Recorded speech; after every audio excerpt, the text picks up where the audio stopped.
Hello everyone, स्वागत है आपका आपके प्यारे से YouTube channel GK underline study में।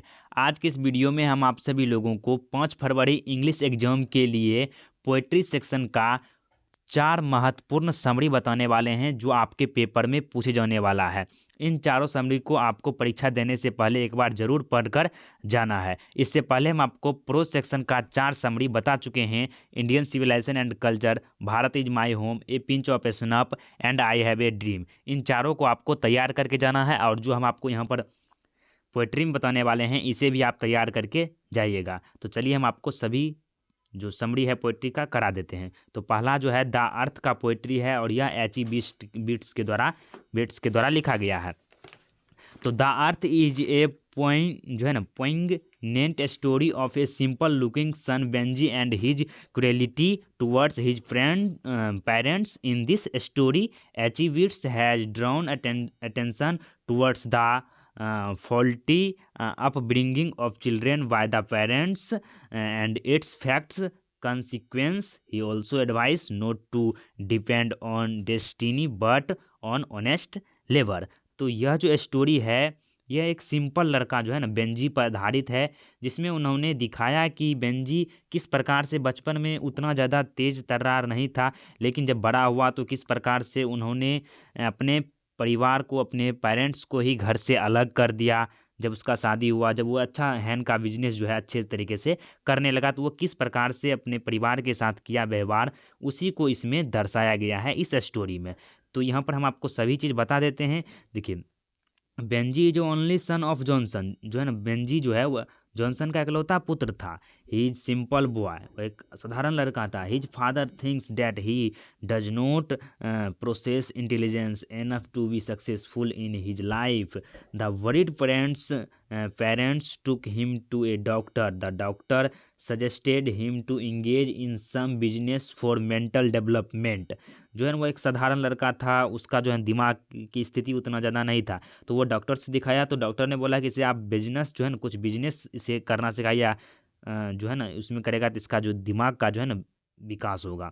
फिर one he suggestion Johnson bought him some hens, जो है ना कुछ मुर्गियाँ खरीदते हैं और उससे इसे इसे बिजनेस के लिए, मतलब इसे पालने के लिए दे देते हैं। तो Benjy learned all the skill of the business very soon, मतलब अच्छे तरीके से सीखने लगा Benjy. Benjy prove to the successful man soon the become very rich. He fell in love with Florence and attendants. Benjy married Florence against the wishes of his parents. The marriage disestablished जो है ना डिसएस्टेबलाइज्ड his family.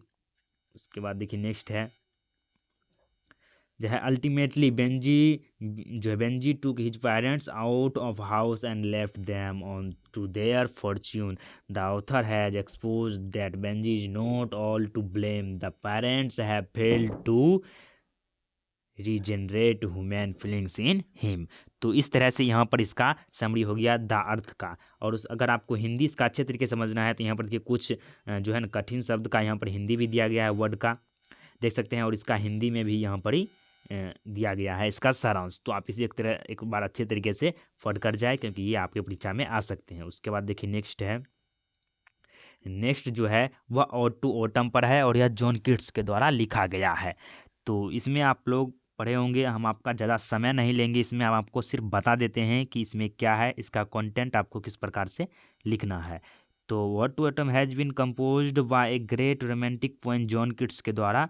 ये एक romantic poet है। He was the जो है ना last romantic to born and first romantic to die. In this short span of 26 years of wrote so many immortal works and become the great poet in the history of English poetry. जो है ना मात्र 26 वर्ष तक ही ये जीवित रहे थे और 26 वर्ष में इन्होंने बहुत सारे मुकाम हासिल कर लिए, अच्छे अच्छे इन्होंने रचनाएं की और ये इमोर्टल हो गए, इसके जो वर्क थे। उसके बाद इस तरह से आपको यहाँ पर इसका लिख देना, इसमें क्या क्या दर्शाया गया। In this poem the poet describe the beauty of autumn in A series of memorable picture. जो है वह ऑटम सीजन के बारे में इन्होंने इसमें डिस्कस किया था, उसका सभी विशेषता के बारे में बताए थे। The poet finds a natural beauty in autumn season. The poet describe the 3 stage of autumn in 3 stanza in this season the garden is full of fruits। जो है इस सीजन में क्या होता है, गार्डन फूलों फलों से भरा हुआ रहता है। The bees are singing around the flowers there rivers are full of honey। the fields are full of grains birds are जो है ना flying in the sky। crickets are keeping in the evening lamps are जो है ना bleating over the hills। everything is pleasing in this season there is no match of natural beauty of this season। तो इस तरह से इसका जो है डिफ़िकल्ट वर्ड का यहाँ पर हिंदी दिया गया है और इसका भी हिंदी यहाँ पर ही दिया गया है। आप इसे एक बार देख सकते हैं अच्छे तरीके से कि एक महान रोमांटिक कवि जो है ना कवि जॉन किट्स के द्वारा लिखा गया है। वे रोमांटिक एज में जो है जन्म लेने वाला अंतिम कवि थे और मरने वाला भी पहला थे, और 26 साल के जीवन काल में उन्होंने बहुत सारे अमर रचनाएं की। अंग्रेजी के इतिहास में वे महान कवि बन गए। इस तरह से इसमें जितना हम आपको बताएं वही सब दिया गया है शरद ऋतु के बारे में। उसके बाद देखिए नेक्स्ट है, उसके बाद द स्नेक भी मोस्ट इम्पोर्टेंट है। इसका भी समरी लिखने के लिए आ जा सकता है। D.H. लॉरेंस के द्वारा यह लिखा गया है। तो इस तरह से इसका यहाँ पर समरी लिखा गया है। आप इसे अच्छे तरीके से एक बार पढ़ लीजिएगा समय निकाल कर। तो यहाँ पर हम आपको दिखा देते हैं, सिर्फ इसमें स्नेक के बारे में था, यहाँ पर इसका कठिन वर्ड हो गया है और यहाँ पर जो है इसका हिंदी हो जाएगा। तो इस तरह से आपको इसे देख लेना है। उसके बाद देखिए ये भी आप याद ही कर लीजिएगा, इसका summarise the poem sweetest love I do not go. ये भी मोस्ट इंपॉर्टेंट है, ये भी पूछा जा सकता है। तो sweetest love I do not go जो है ये एक love lyric written by metaphysical poet John Donne के द्वारा लिखा गया है। वो एक मेटाफिजिकल पोएट थे। ये ऑब्जेक्टिव भी प्रश्न बन सकते हैं। In this poem the poet celebrates the power of true love that defeats even death. In this poem he has shown his dedication and devotion towards his beloved। He says that this life is mortal। everybody who is born must die। this is the law of nature। one who meets must depart। we should not feel dejected of this truth।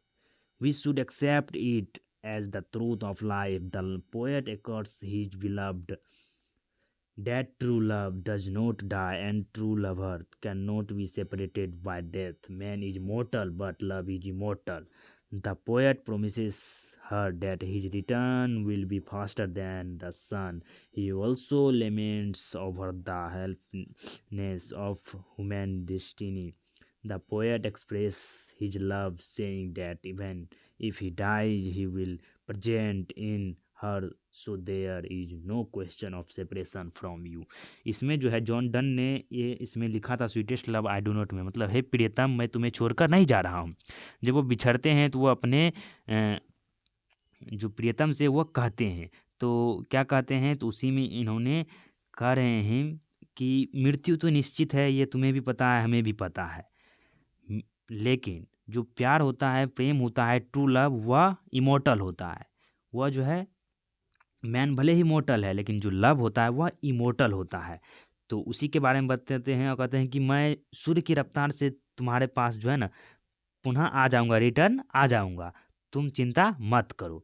तो इस तरह से इसमें उन्होंने दर्शाया था। तो इसका कठिन वर्ड ये हो जाएगा। उसके बाद इसका हिंदी जो है आप यहाँ से पढ़ सकते हैं। तो इस वीडियो में बस इतना ही, मिलते हैं अगली वीडियो में, तब तक के लिए जय हिंद जय भारत।